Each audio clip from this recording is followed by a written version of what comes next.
Income from business and profession शीर्षक में taxable income की गणना किस प्रकार की जाती है, इसका अध्ययन इस वीडियो में करेंगे।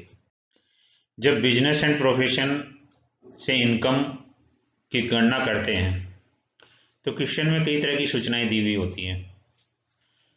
जो तरीका अपन अपनाते हैं कैलकुलेशन के लिए,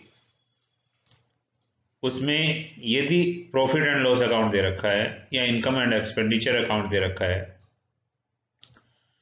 तो उसमें जो प्रॉफिट या लॉस दे रखा है उसको बेस लेकर चलते हैं। सबसे पहले क्या करेंगे, जो P&L अकाउंट या इनकम एंड एक्सपेंडिचर अकाउंट या प्रॉफिट का जो बैलेंस दे रखा है उसको बेस लेकर चलेंगे, उसको आधार मानेंगे। उसके बाद उसमें कुछ एडजस्टमेंट करते हैं।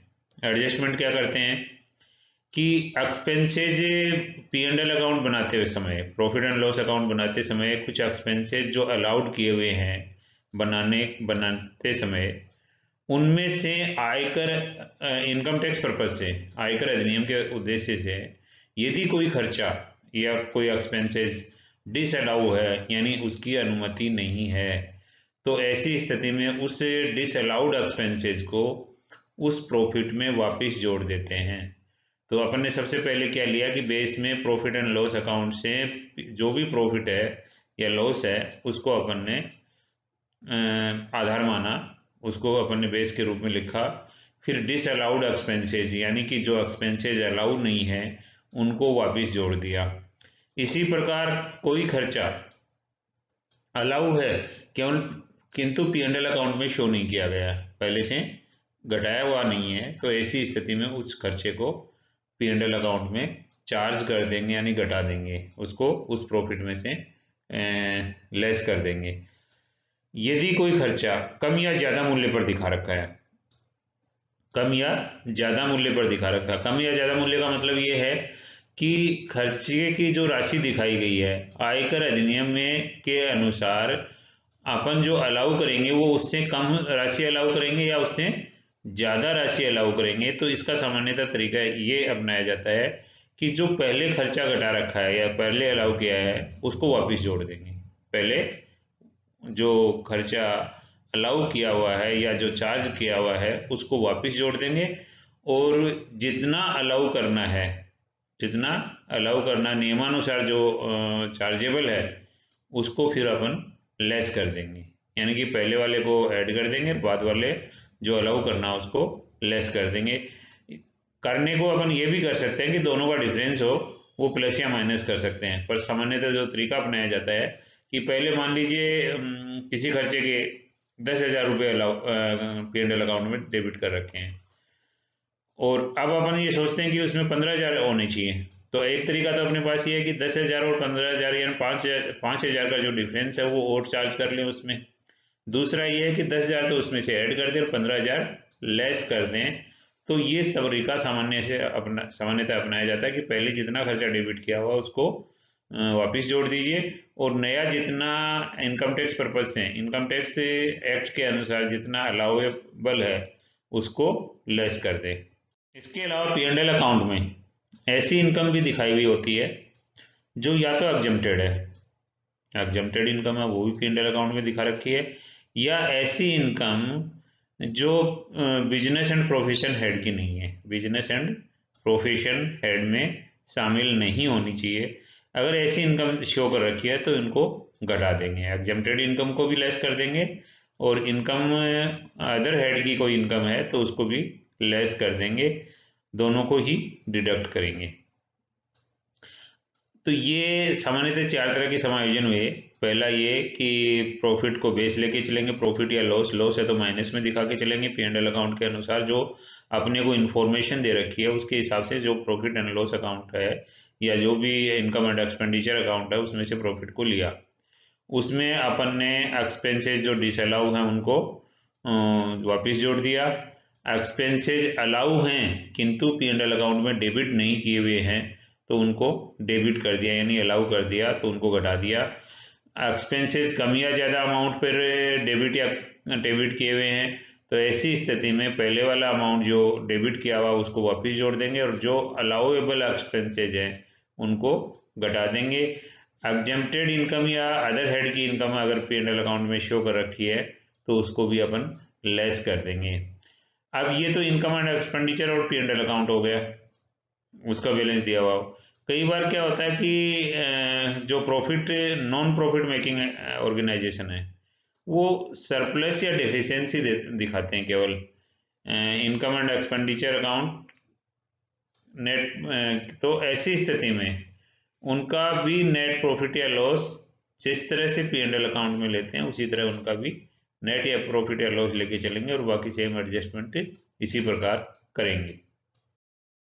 यदि क्वेश्चन में रिसिप्ट एंड पेमेंट अकाउंट दिया हुआ तो ऐसी स्थिति में रिसिप्ट्स एंड पेमेंट अकाउंट में से जो रिसिप्ट्स हैं, टैक्सेबल रिसिप्ट्स हैं, उनको जोड़ लेंगे। उनमें से जो पेमेंट्स हैं जो डिडक्टिबल हैं, जो घटाने योग्य हैं, उनको अलाउ कर देंगे और जो नेट होगा वो टैक्सेबल इनकम हो जाएगी। यानी कि रिसिप्ट्स को का जोड़ करेंगे, जो टैक्सेबल रिसिप्ट्स हैं उसमें से जो पेमेंट अलाउ हैं उनको घटा देंगे और जो नेट वैल्यू होगी वो इनकम हो जाएगी। इस तरह की स्थिति में यदि कैश सिस्टम अप्लाई किया है बिजनेसमैन ने तो ऐसी स्थिति में आउटस्टैंडिंग एक्सपेंसेज और प्रीपेड एक्सपेंसेज के लिए कोई भी समायोजन नहीं किया जाएगा उसी स्थिति में। If only some information given is given, यदि केवल कुछ सूचनाएं दे रखी हैं तो ऐसी स्थिति में जितनी भी ज्ञात सूचनाएं दे रखी हैं उनके आधार पर टैक्सेबल प्रॉफिट या इनकम की जो आइटम है उनको जोड़ लेंगे और जो डिडक्टिबल एक्सपेंसेज हैं उनको घटा देंगे। घटाने योग्य जो भी खर्चे हैं उनको घटा देंगे और जो नेट बचेगा वो बिजनेस की इनकम हो जाएगी।